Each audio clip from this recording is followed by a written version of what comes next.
Claire Ashford didn't come to Windfall Plains to admire the scenery. She came for the stone. Her company, Ashford Gems, had just acquired drilling rights to one of the most promising mineral deposits in the American West, a stretch of golden grassland sitting on top of what geologists believed was a vein of prairie blue stone, a gem so rare it had never once appeared on the open market.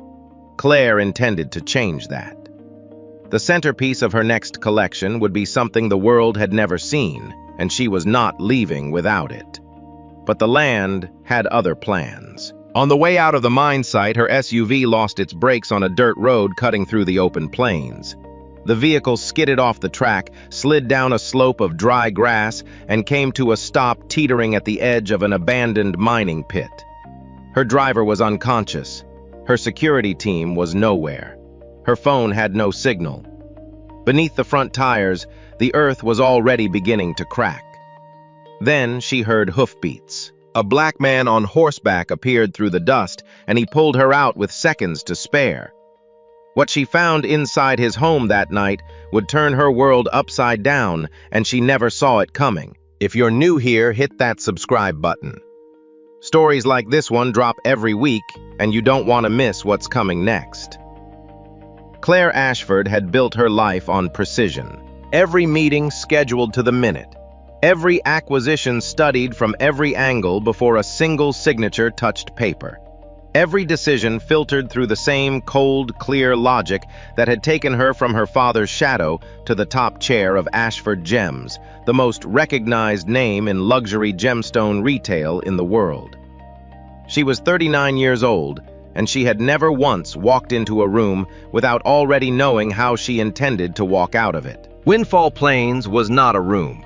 It was 40,000 acres of open grassland in the high plains of Wyoming, and it smelled like dry earth and horse dust and something faintly mineral that Claire's trained nose recognized immediately.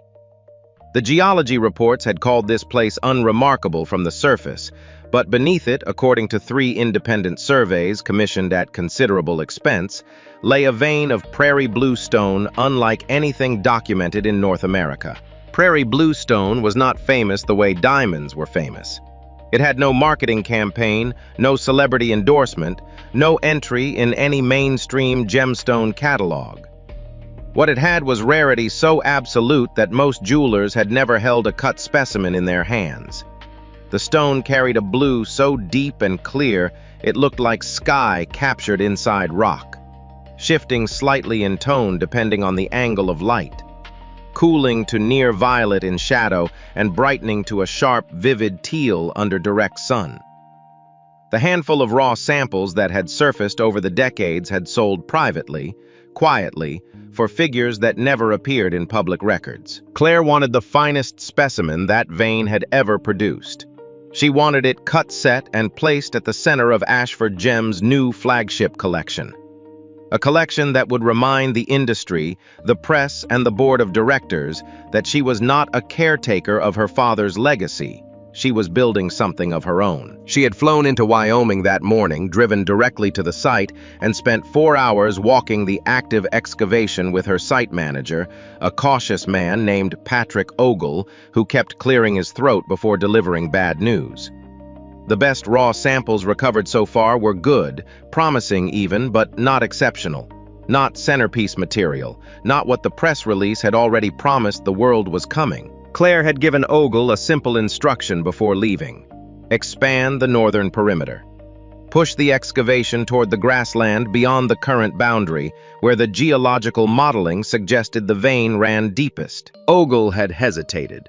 He mentioned something about unstable ground, old pits from previous operations, hollow subsurface layers, soil that couldn't support heavy machinery without assessment.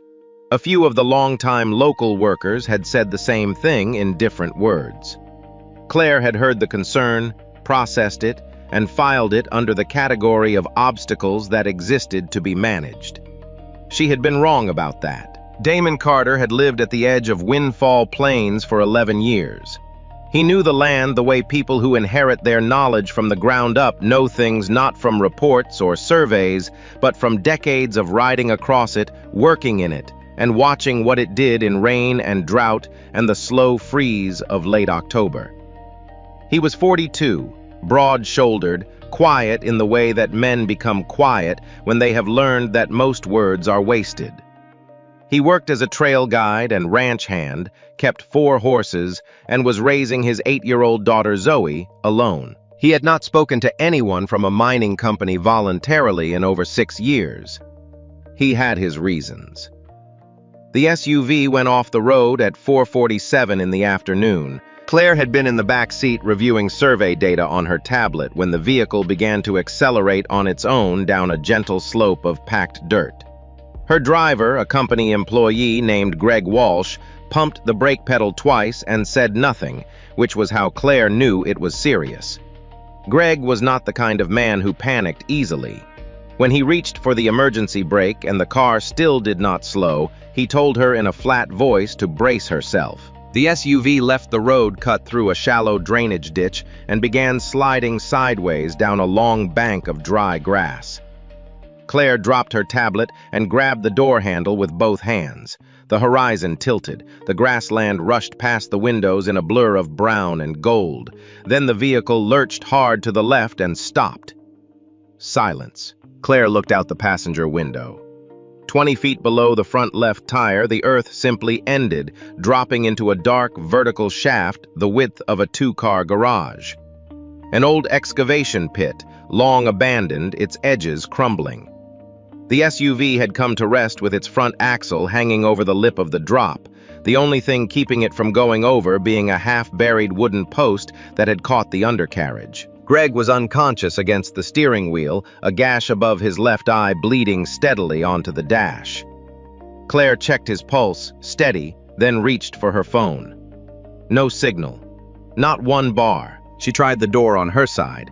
It opened, but the ground beneath her feet when she stepped out was soft in a way that immediately felt wrong, a faint give underfoot, like standing on a drum. The soil around the pit edge was hollow. She could feel it. She stepped back against the car body and did not move.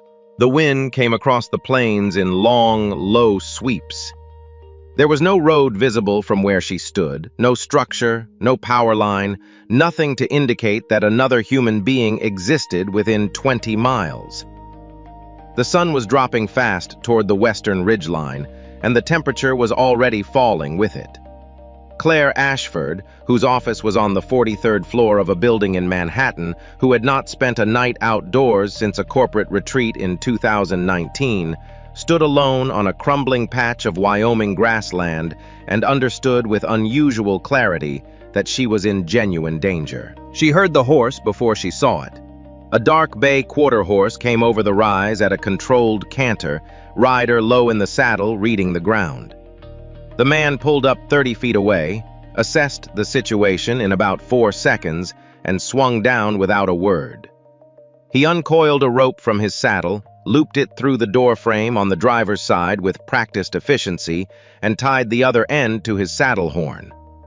Then he looked at Claire directly for the first time. "Get away from the car," he said. "Stay on the grass, not the bare dirt. Walk toward me." His voice was calm.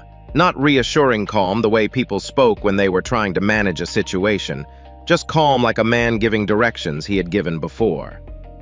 Claire walked toward him. Behind her, she heard the wooden post beneath the undercarriage give a long, splintering crack. The horse pulled. The door frame groaned, and 30 seconds later, Greg Walsh was on the ground beside her, and the SUV was gone, swallowed by the pit, without a sound that seemed adequate for the moment. The man's name was Damon Carter. He offered it the same way he had offered everything else so far, without ceremony, without expectation of anything in return. He told her the road back to the mine site was blocked. A section of ground had given way 2 miles east, likely triggered by the same subsurface instability that had taken her vehicle. The company's emergency response team would need hours to navigate an alternate route, assuming they had already been called. He asked if anyone knew her location. Claire said she wasn't sure. Damon looked at the sky, then at Greg, who was sitting upright now but couldn't focus his eyes properly and had stopped making coherent sentences. He looked at Claire's shoes, Italian leather flats completely unsuited to standing on anything other than a polished floor, and then back at the horizon where the sun was already half gone. "My place is 2 miles north," he said. "You can use my landline, get warm, and wait for your people. Or you can stay here." He said it without pressure. The choice was genuinely hers. Claire looked at the empty grassland in every direction. She looked at Greg, she looked at the pit that had swallowed her vehicle without a trace, and at the soft, drum-like ground that surrounded it on 3 sides. She did not trust this man. She did not know him. He lived on land that bordered her company's active excavation zone, which meant he had reasons to resent her that she could already enumerate without asking. He could know exactly who she was. He could be calculating something behind that steady, unreadable expression. In any other context, Claire would have waited for her own people. But the wind was picking up. Greg needed medical attention, and the darkness coming across the plains from the east was not the comfortable dark of a city at night. It was the absolute dark of open country, with no lights for miles. "We'll go with you," she said. Damon nodded once, helped Greg onto the horse, and started walking north on foot. Claire fell into step beside him. Neither of them spoke for the first several minutes. It was during that walk that she started to notice things. Damon never looked at the ground to choose his path. He moved around depressions in the soil without breaking stride, steered them away from patches of bare earth without explaining why, and twice altered their route by 10 or 15 degrees for reasons that weren't visible until Claire looked back and saw the subtle sag in the terrain they had avoided. He knew where the ground was solid and where it was not. Not from caution, from memory. At one point, they passed a rusted iron marker half buried in the grass, the kind used to designate old property or excavation boundaries. Damon's eyes moved to it briefly as they passed, and something in his jaw changed. Not quite tightening, just shifting the way a face moves when it passes something it has spent a long time trying not to look at.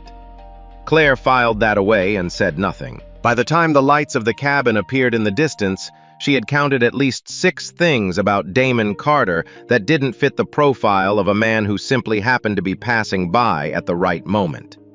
He hadn't been passing by. He knew this land too well, too specifically, too personally. The question was why, and what it was going to cost her to find out. The cabin was small and clean in the way that places are clean when someone has learned to make do with very little and has stopped apologizing for it. A wood stove in the corner, a kitchen table with 2 mismatched chairs, bookshelves built from planks and cinder blocks along one wall, packed tight with field guides, veterinary manuals, and a row of children's books with cracked spines. A braided rug on the floor that had once been colorful and was now a soft, faded version of itself. Everything functional, nothing decorative except for one thing. On the windowsill above the kitchen sink, someone had lined up 7 small rocks in a row. Not arranged artfully, just placed there the way a child places things that matter to her in the spot where she can see them best. The child was sitting at the table when they came in. She was 8 years old, slight, with her father's eyes and a stillness about her that didn't belong to most children her age.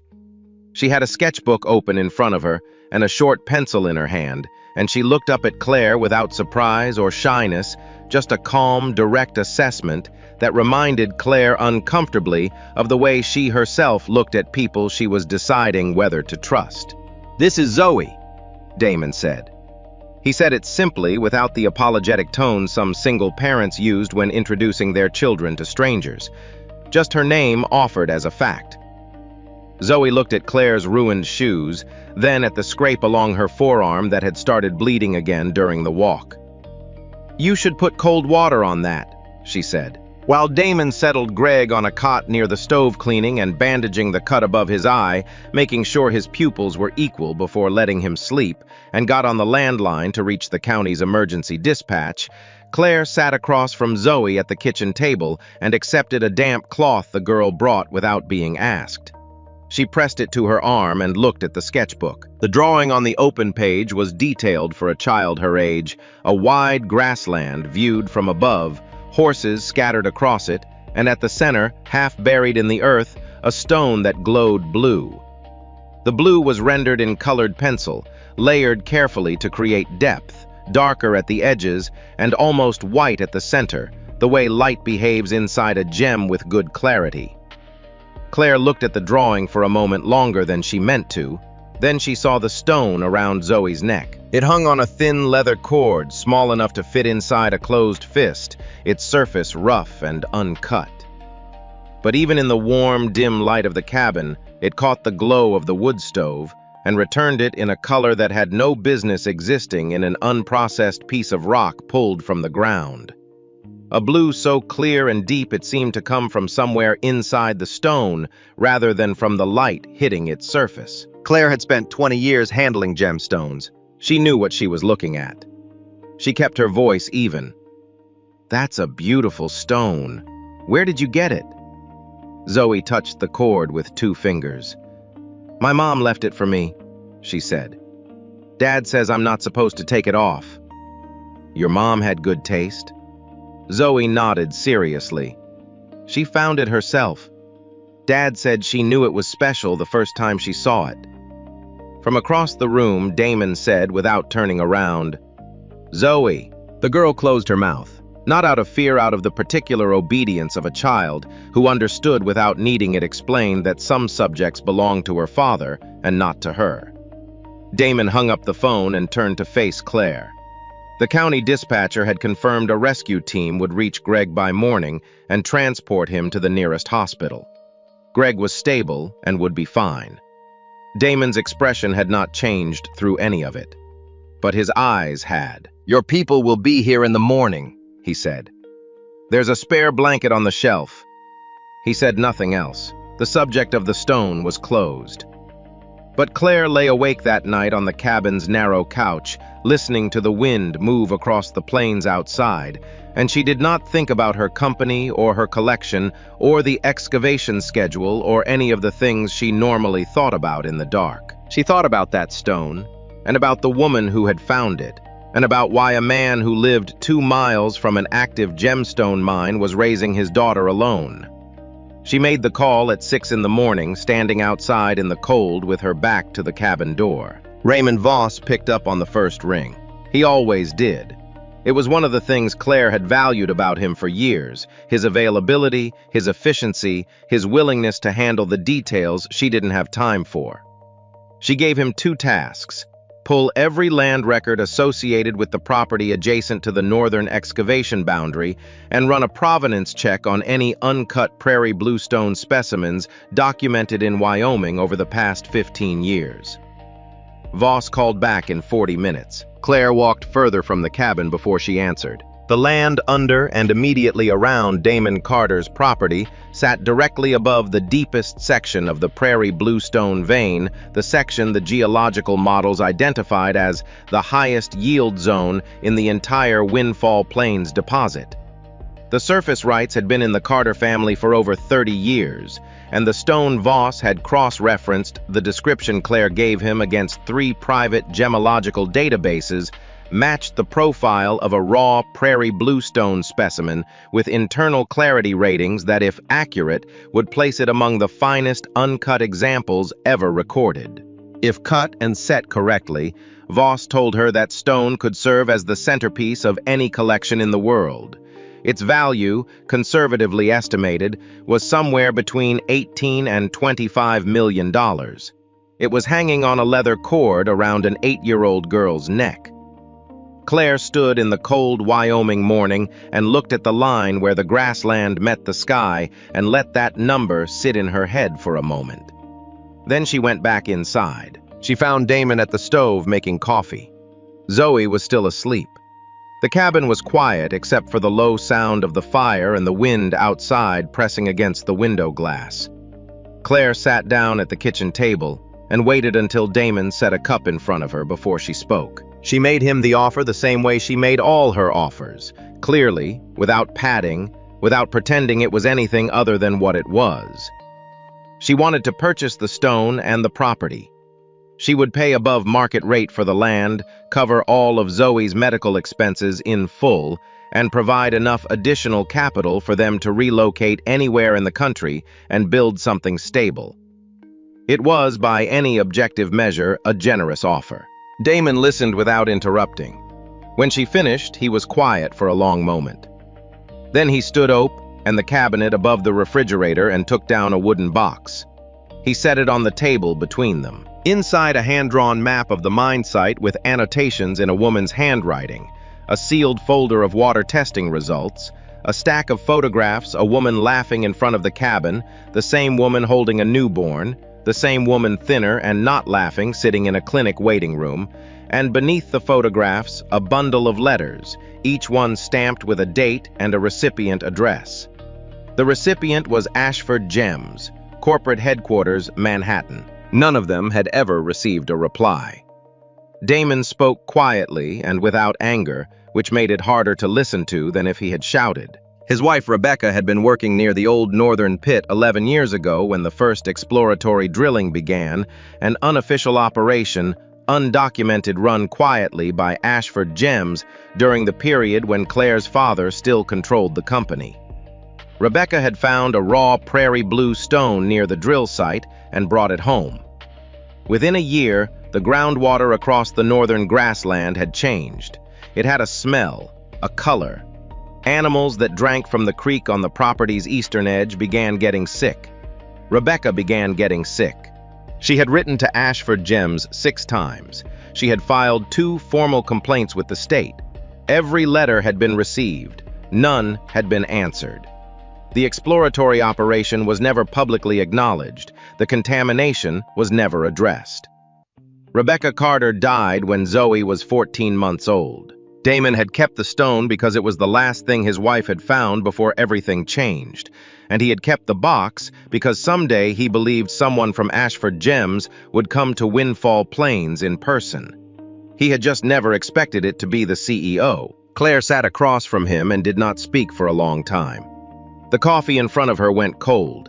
Outside, the wind moved across the grassland, and somewhere beneath it, hundreds of feet down the vein of blue stone ran silent through the dark.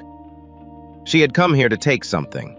She understood now with a precision that felt like a physical sensation in her chest exactly what it was going to cost. Claire spent the rest of that morning saying very little. She watched Damon move through the cabin with the quiet efficiency of a man who had learned to fill 2 roles without making a performance of either one. He made Zoe breakfast, checked her temperature. The girl ran low-grade fevers that came and went without clear cause, a condition that had resisted 3 years of inconclusive medical workups.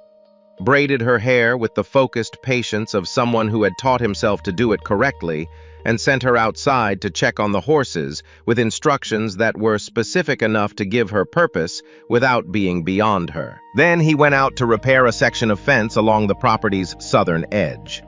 He did not invite conversation. He did not avoid Claire either. He simply continued living in the way he had been living before she arrived, which was more unsettling to her than hostility would have been. Claire sat at the kitchen table with the wooden box open in front of her and read every document inside it twice. The water testing results were from a certified laboratory. The contamination markers were consistent with chemical runoff from exploratory drilling operations. The dates aligned exactly with the period her father had authorized the unofficial Northern Surveyor project she had found referenced in a single line of archived internal correspondence 2 years ago and had not followed up on because the project had been listed as inactive and concluded. She had not asked what concluded meant. She had moved on to the next item on her agenda. She closed the box and looked out the window. Zoe was in the corral talking to a gray mare with the easy familiarity of a child who had grown up around animals. The girl moved carefully, conserving energy in the subtle way that children with chronic health issues learn without being taught. She laughed at something the horse did, a short, bright sound that crossed the distance between the corral and the cabin window without effort. Claire looked away. Her phone connected to a weak signal just before noon, enough for messages to come through in a delayed rush. 12 from Voss. The last one, sent 40 minutes ago, was 3 words. On my way. She called him back immediately. Voss answered from a vehicle he had taken a red-eye from New York the night before and was already on the road from the regional airport 40 minutes out. He had spoken to 2 members of the board that morning. The stone's estimated value, combined with the land's position above the primary vein, made the northern property acquisition the single most important outstanding item for the collection's timeline. The board was not interested in delays. Voss had taken the initiative, he said, to bring a security team purely as a precaution given the instability of the area and Claire's accident the day before. Claire told him to turn around. Voss said he understood she had been through something difficult, that it was completely natural to feel affected by an experience like the one she'd had, and that he would be there within the hour to help her think clearly. He disconnected before she could respond. She stood in the cabin holding her phone and understood with the same cold precision she applied to everything exactly what was about to happen. Voss had been running the operational side of the collection project for 8 months. He had relationships with 4 board members that predated his relationship with her, and he had just told her in the careful language of a man who had been planning a contingency that he no longer considered her judgment reliable. She went outside and found Damon at the fence line. "We need to leave," she said, "right now, all 3 of us." Damon looked at her for a moment. Then he looked past her toward the road that led south, where a column of dust was already rising in the distance, 3 vehicles moving fast across the dry grassland. He didn't ask questions. He turned toward the corral and called Zoe's name. They didn't make it to town. Voss's vehicles cut across the northern grassland on a service road Claire hadn't known existed, coming around the eastern side of the property and blocking the only trail wide enough for a horse carrying 2 people. 3 black SUVs, 6 men in company uniforms, and Voss himself standing beside the lead vehicle in a jacket that was too clean for the terrain. Damon pulled the horse to a stop 30 feet away. Zoe was behind him in the saddle arms around his waist.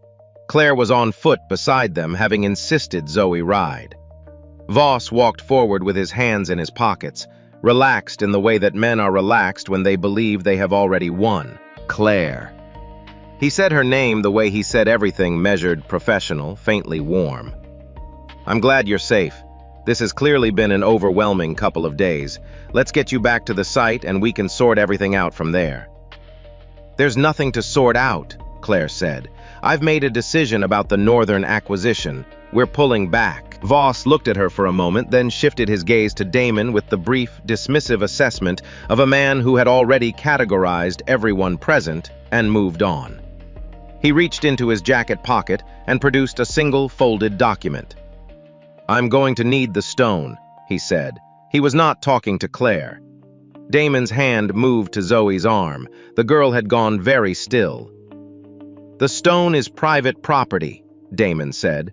"The stone was recovered from a site that falls within Ashford Gems' licensed extraction territory under the amended boundary filed last Thursday." Voss held up the document without unfolding it. "We have the paperwork." "That boundary amendment was not authorized by me," Claire said. "It was authorized by the board acting under the Emergency Operational Clause, which they invoked this morning." 2 of the security team moved forward. Damon turned the horse sideways, positioning himself between them and Zoe. One of the men reached up and closed a hand around the leather cord at Zoe's neck. "Don't," Damon said. His voice had dropped to something very quiet. The cord snapped. Zoe cried out, not a scream, just a short, sharp sound, the kind a child makes when something is taken that was never supposed to be touchable. She grabbed for the stone and missed. The man stepped back with it in his fist. Damon was off the horse in one motion. He covered the distance in 2 steps and caught the man by the forearm. 2 other security personnel moved in immediately. There was a brief, efficient struggle that was not a fair fight by any measure, 3 against 1 on open ground with a child watching.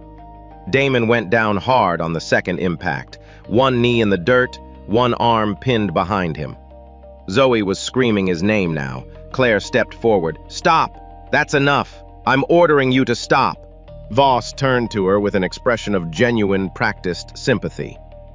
"Claire, you were in a serious accident yesterday.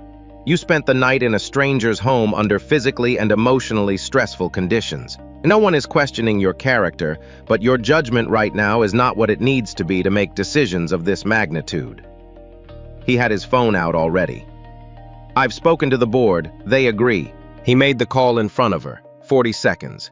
She heard her own name spoken twice and the word temporary once before he put the phone away.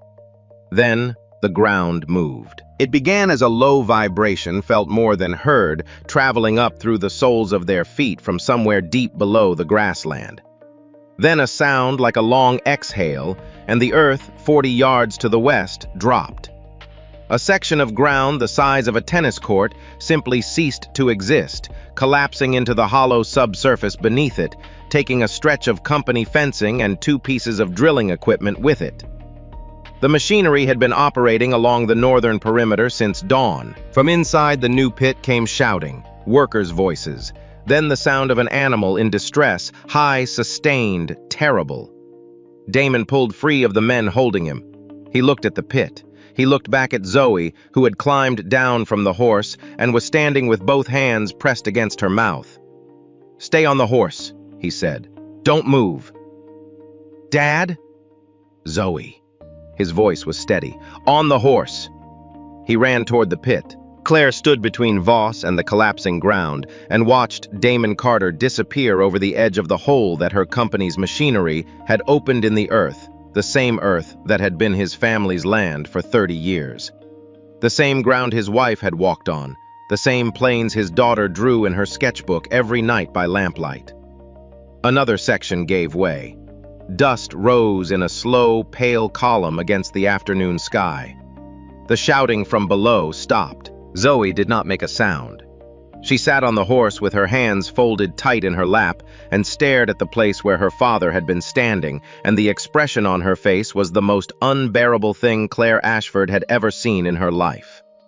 Voss gave her 4 minutes. She knew that was what he was doing, standing at a careful distance, phone in hand, letting the dust settle and the silence expand until the weight of it made her more manageable.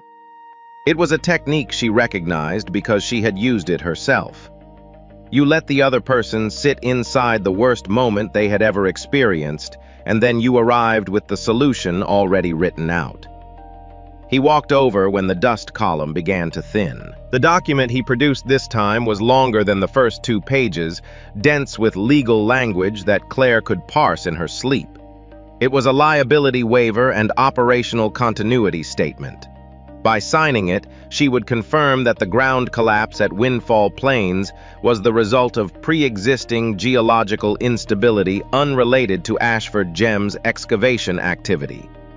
The company would accept no responsibility for property damage, environmental impact, or injuries sustained on or near the site. All ongoing operations would continue under board-directed management, pending a review of executive decision-making capacity. Voss set it on the hood of the nearest SUV and placed a pen beside it. "If you sign this," he said, "the board will reinstate your operational authority by end of week. The collection moves forward.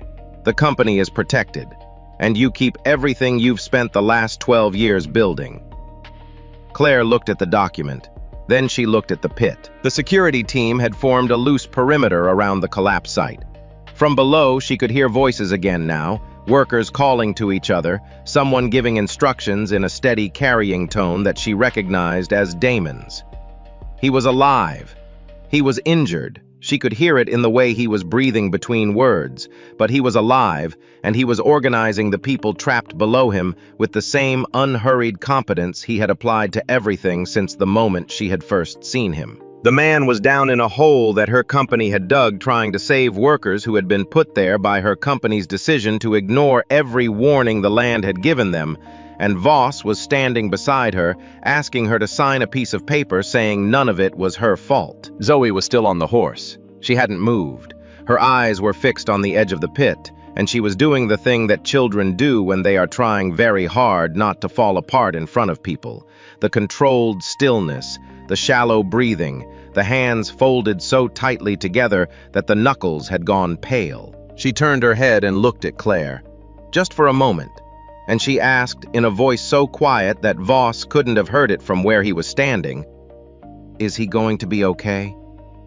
Claire looked at this child, this small, serious, motherless child, sitting alone on a horse in the middle of a Wyoming grassland, asking the same question she had probably already asked once in her life about someone else and received the wrong answer. The pen was on the hood of the SUV. The document was right there.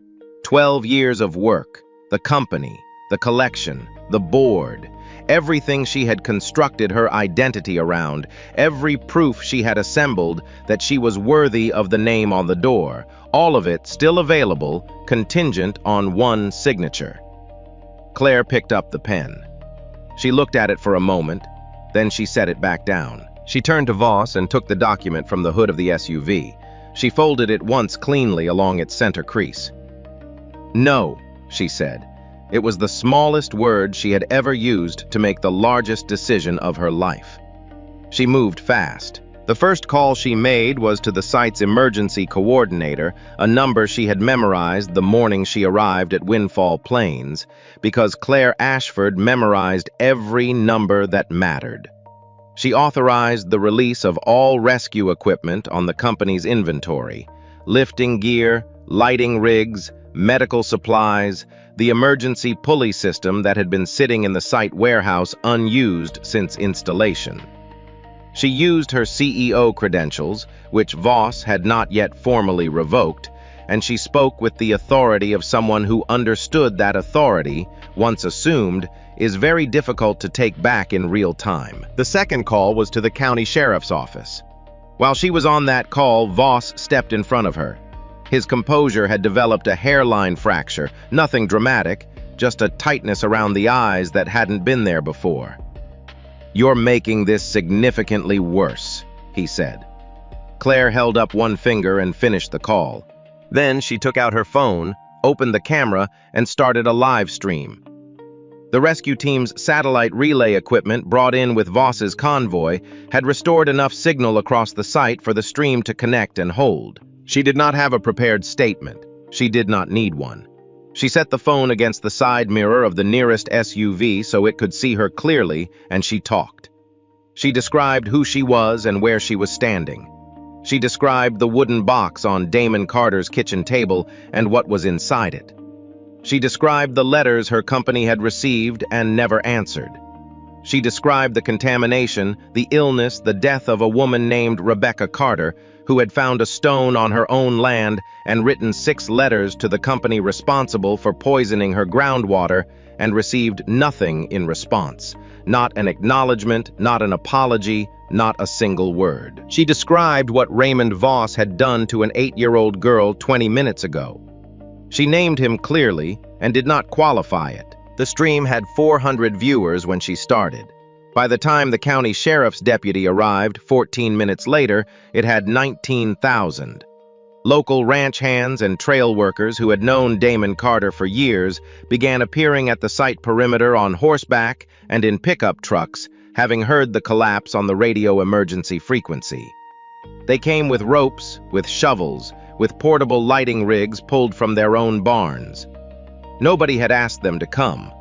They came because that was what people did in open country when the ground gave way and someone was underneath it. Voss attempted once to instruct the security team to block access to the collapse site.